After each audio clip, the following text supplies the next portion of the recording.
to say, dude, don't go in there. You know what's gonna happen. Take the hint. This also makes her maybe a little bit too reliable on Superman. For someone so smart and independent, she sure is willing to just throw herself for him, isn't she? They even poke fun of how many times Superman rescues her. You just hold on that little lady and you'll be along. Miss Lane. Lane? Lois Lane? The one Superman always saves? Afraid so. At least with April, you sort of knew she was greedy and probably deserved what was coming to her. On top of that, she served as the hero's means to interact with the human world. Lois's job just seemed to be to get caught, and then report on it. I admire later versions for trying to make her more three-dimensional, but maybe that just makes her stupider. I hate to say, I've gotten used to it. Number 5. Jubilee.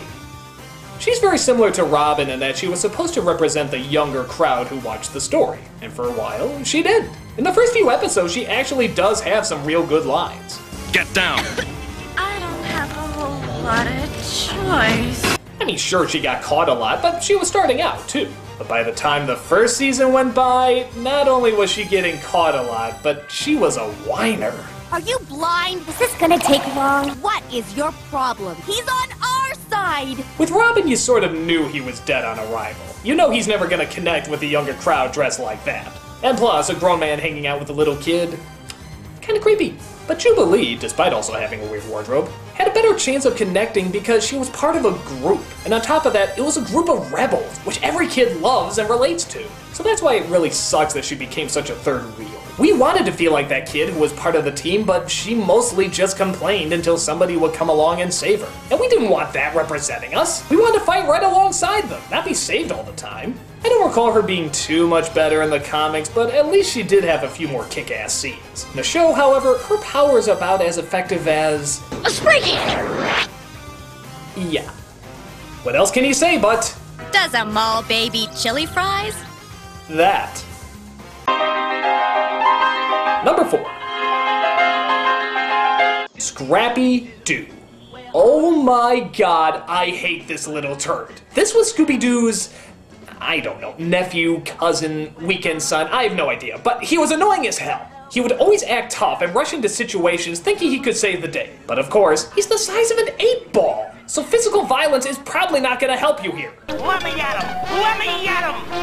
Naturally, Shaggy and Scooby had to go in and rescue him every time he'd throw himself into peril. Yeah, you're making these guys look brave! Come on, Uncle Scooby! Da-da-da-da-da-da! His voice was annoying, the character was annoying, the fact that he never shuts up was annoying. God, he was annoying! Oh, and did I forget to mention his annoying catchphrase? Puppy power! Oh, God. First the Pound Puppies movie, now this? When are you gonna learn that catchphrase isn't gonna catch on? Scrappy Dappy Doo! If I ever see a dog like him crossing the street, I'm stepping on the gas. Because the sooner I can eradicate this little bitch from being anybody else's problem, the better. I'm Scrappy Doo! Number 3. Jar Jar Binks. As if I even need to go into much detail. He cemented himself as one of the most annoying characters in all of cinema. But on top of that, he always has to have his ass saved as well. Even when they first meet him, they have to rescue him from something. That's a good introduction. You saved my again. What's this? A local. I think the most I've ever seen him do in these movies is lead them to where the underwater city is. That's it. Everything else is either getting himself in trouble or getting other people in trouble. And then somehow this guy actually gets a position of government. Though I guess that makes sense, saying nothing but garbage, being terrified of people, and yet never listening to what they have to say. Yeah, that adds up. And I guess I'll point out what everyone else has as well. If Jar Jar was never put in power, then the Emperor never would have made his clone army, and everything wouldn't have gone to shit. So, yeah, everything that goes wrong in the following movies, you can totally blame on Jar Jar.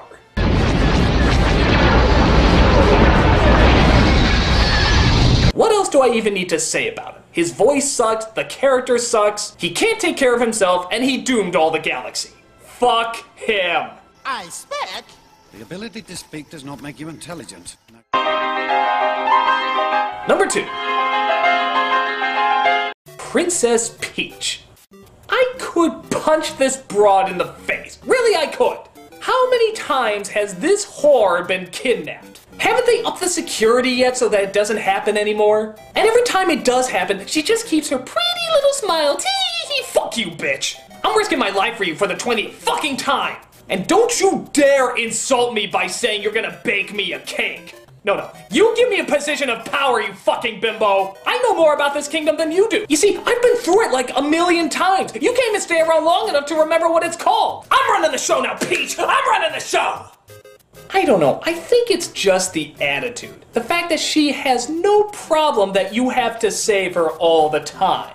It just never seems to faze her. She never seems to feel bad. In fact, listen to this note that they have in the Mario Brothers Wii game. Dear Mario, because of my most recent kidnapping. Recent kidnapping? What is this, just another day at the store for you? It doesn't even faze you anymore. You go out there and risk your life, whore, it ain't easy. The other thing that annoys me is just that she never does anything. She just smiles and gets caught. That's it. Oh, wait, there was Mario 2 where she could friggin' fly in the air. That was really cool. But guess what? That was a dream! It never happened. So that literally means she has contributed nothing in any of the Mario games. Okay, you got Smash Brothers and Mario Party and so forth, but come on, they're just go-karting and playing games. Hell, she uses a frying pan as a weapon. A frying pan and her butt. These are what women in the 40s use as weapons. Are you fucking serious? Next you'll be telling me her main weapon in a game is crying.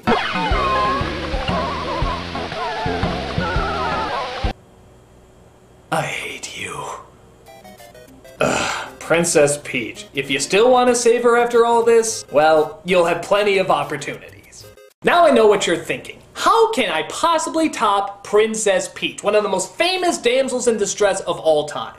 Well, believe it or not, there's actually one worse. Who could it possibly be? Let's take a look. And the absolute biggest dumbass in distress is Bella from Twilight. This has to be the most selfish, male-dependent, uncaring, manipulative, self-centered, pretentious, idiotic, whining little bitch bag you will ever see in your entire life. And honestly, that wouldn't be too bad a character. That'd be very, very interesting if it was intentional. But it's not. Bella is supposed to represent the everyday teenage girl. If that's the case, then the story really got mixed up who the blood-sucking monster is. She thinks she's tortured even though really she has no problems. She gets a crush on a boy and decides she wants to marry him, even though she's not even out of high school yet. She wants to be turned into a vampire, which everyone has said is throwing her life away. But of course, at the enlightening age of 17, she already knows exactly what she wants. Aren't you glad you followed through with every bright idea you had at 17? Aren't you glad you totally committed to something that you knew you could never make a mistake on at that age? Oh yeah, 17! Nobody ever fucks up at that age!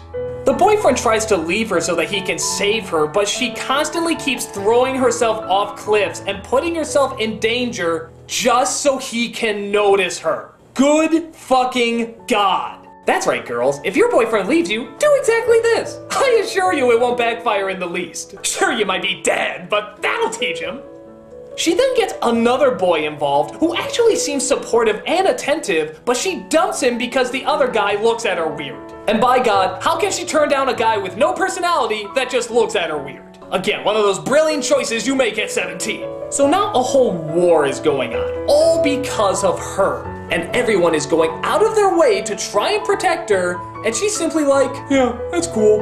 Oh wait, she does try to say once that she's not worth it, but that only lasts a few seconds. She then realizes that she is worth it, and is totally on board with having muscle boys carry her around everywhere. And just as her boyfriend finally agrees to marry her, imagine a boy being pressured into marriage. She dicks around with the other guy yet again. Oh my God. I mean, oh my God. I have never seen a character more needy and more insecure. She is such a dumbass in distress that it's actually kind of scary.